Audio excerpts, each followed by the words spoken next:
of poor country at that time. Poor countries group. But when the group, I said group, they unite together, that particular part is very strong part. The first non-alignment summit was held in Belgrade. That was in 1961. And this was a culmination of at least three factors. NAM Summit 1961 Belgrade. Please underline this part. What? 1961 first summit of NAM. First was the first part is that cooperation among these five countries. सबसे पहले we have to have cooperation.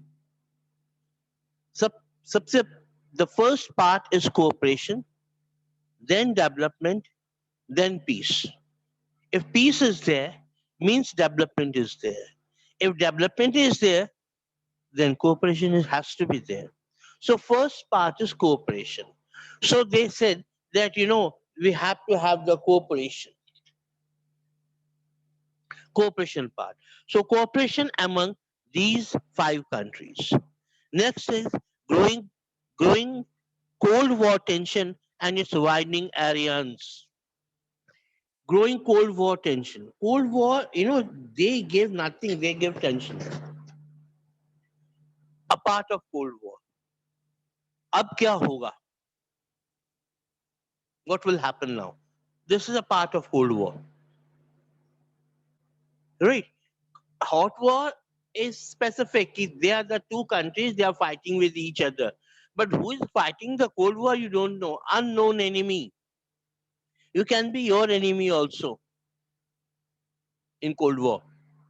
What your thinking and thoughts, your worries could be Cold War for you. Worries. So cooperation among these countries, number one, then growing Cold War tension and its widening area. And areas are widening day by day. Every country wants to be the, very powerful. USSR wants to be very powerful. USA wants to be very powerful. USSR knows that USA is an atomic power. So USSR wants to be the atomic also. So growing Cold War tension and its widening areas. Then dramatic entry of many newly decolonized African countries.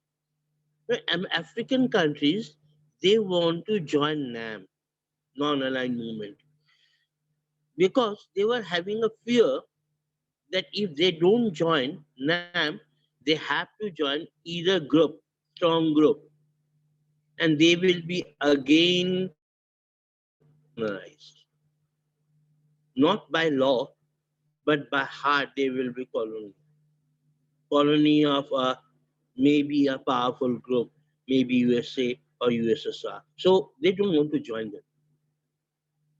So what they said, what they thought that they should join NAM, rather they should join NAM, so that they can say on the platform they want what they want, what the development want, what how they want to be developed country. So these three, and by 1960 there were 16 new African countries.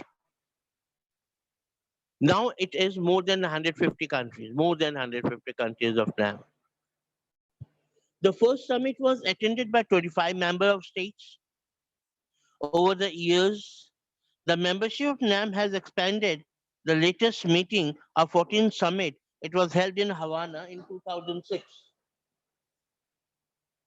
In 2006, they held the meeting in Havana. It included 11 member states and 15 observer countries.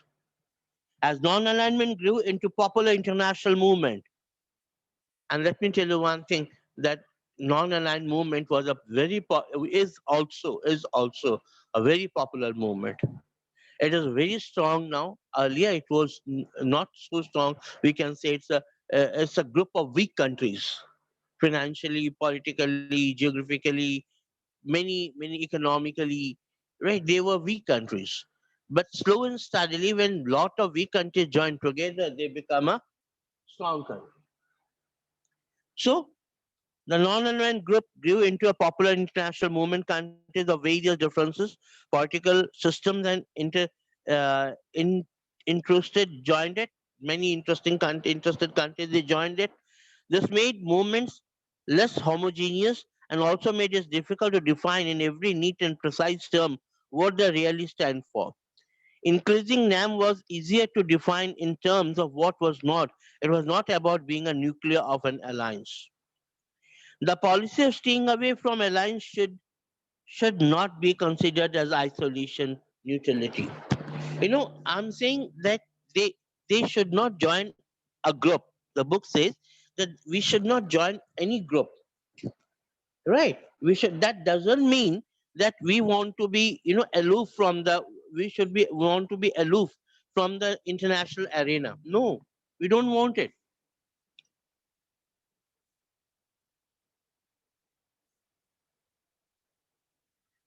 So the policy of staying away from alliance.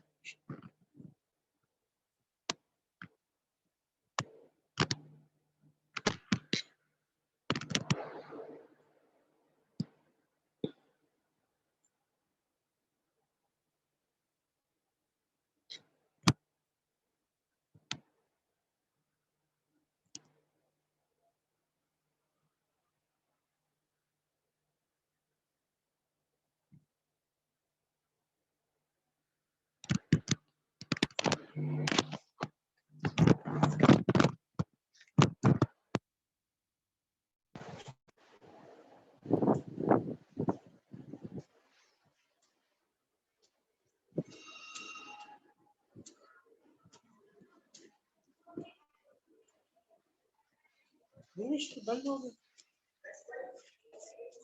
Dinesh ये बंद हो गया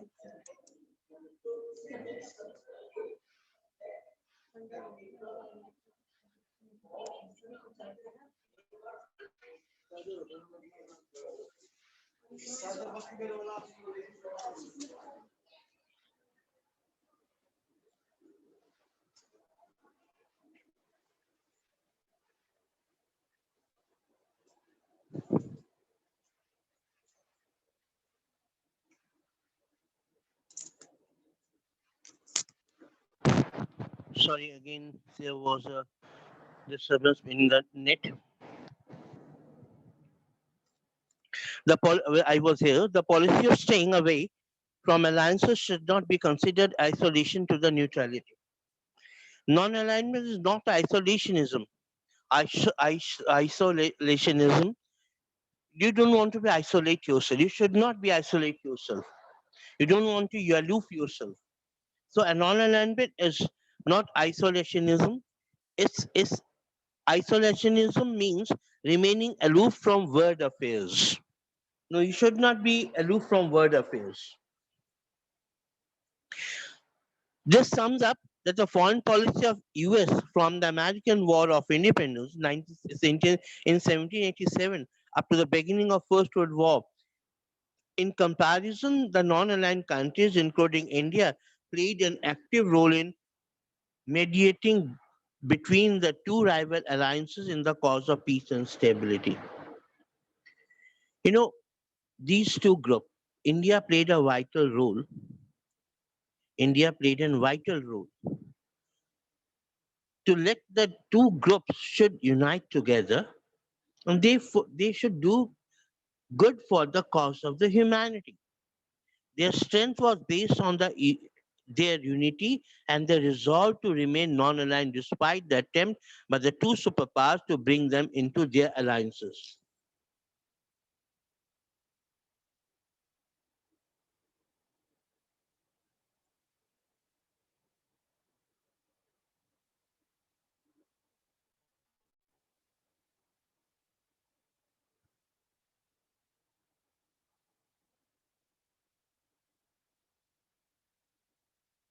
So non-alignment is not a neutrality.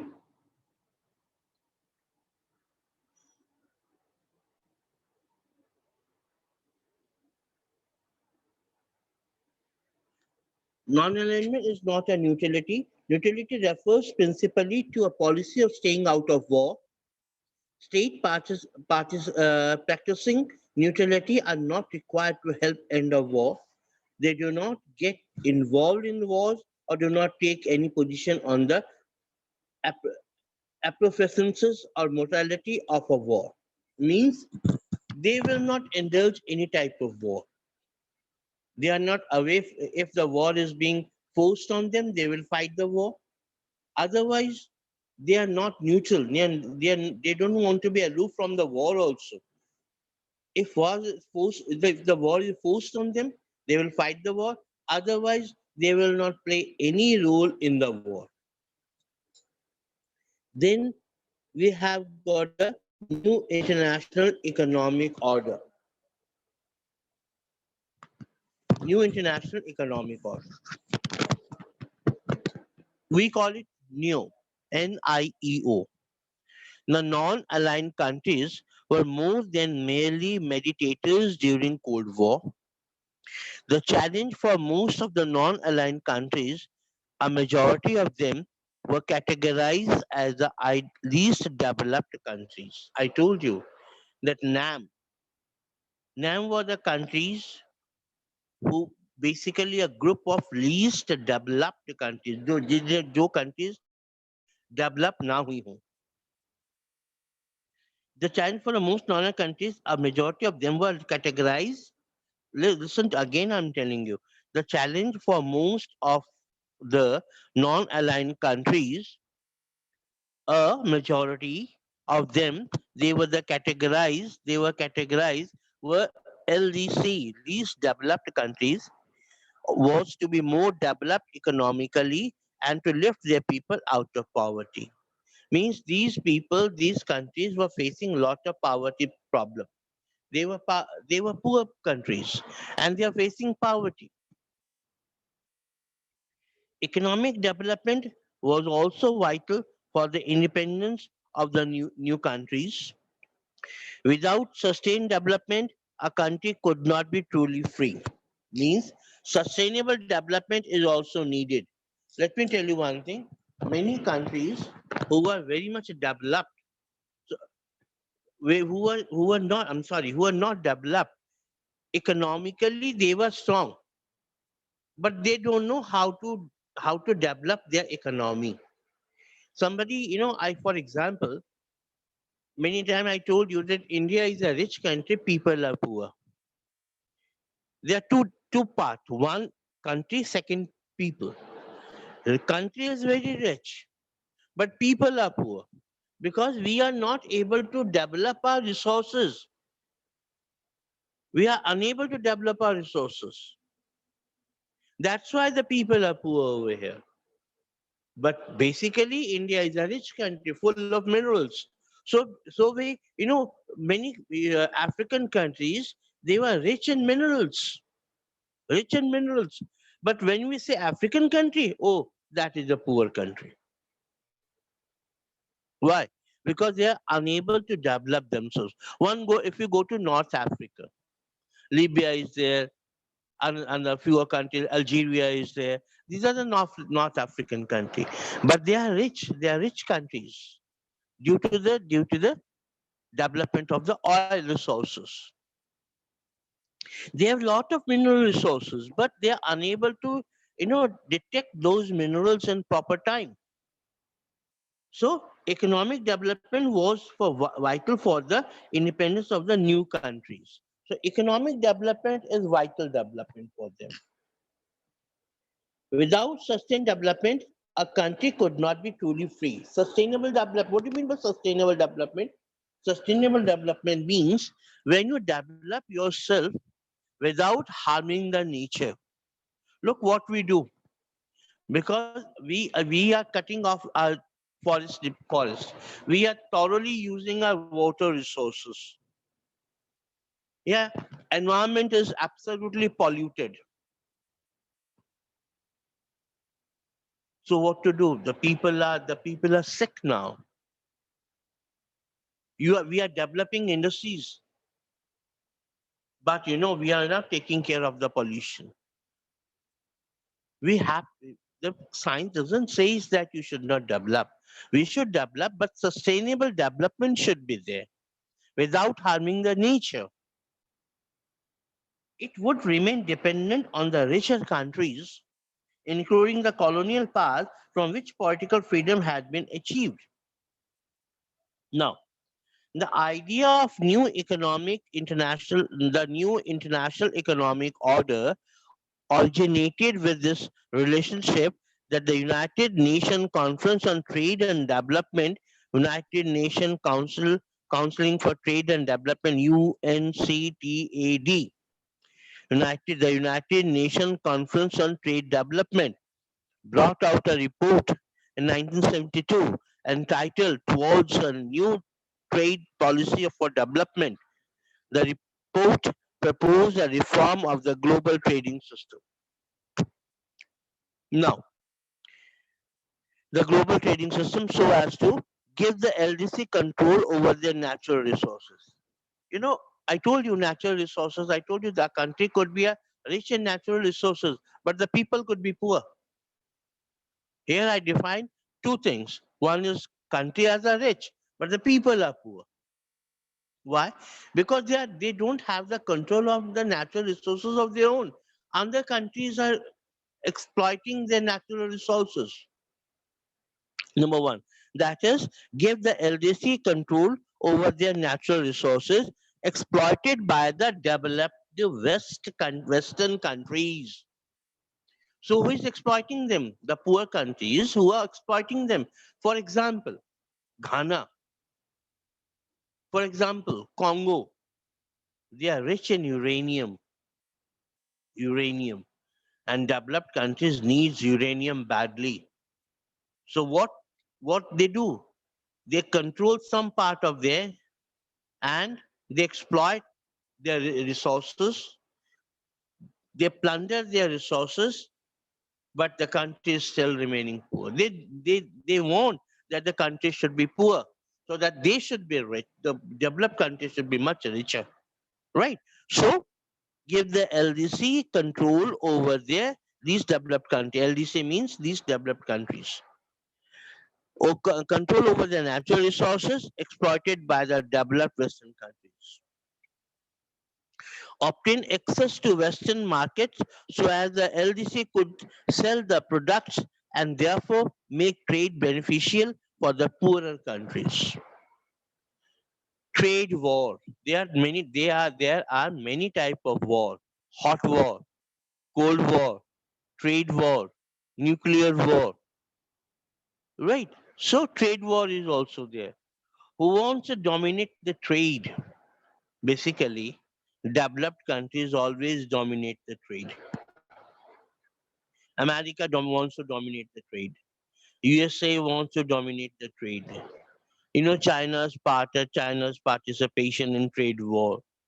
So they want to dominate the trade for their own benefit. They don't bother.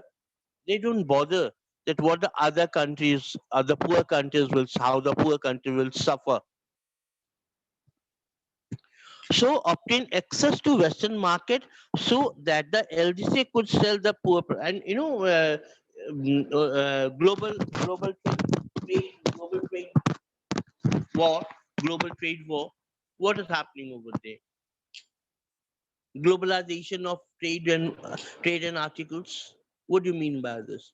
You know, when you are globalization, when our market is open for the world market and world market is open for our market, but the problem is there that our market is open for the world market. We have to open our market for the American, for the Chinese. You know, Chinese people, they Chinese market, they captured our market. American market, Japanese market, Russian market, other many markets are there, European markets and Eastern European market. They want to capture our market. But when we say that we want to sell our product in your market, then the answer is negative. Right? Next is in the next part. Till then, take care.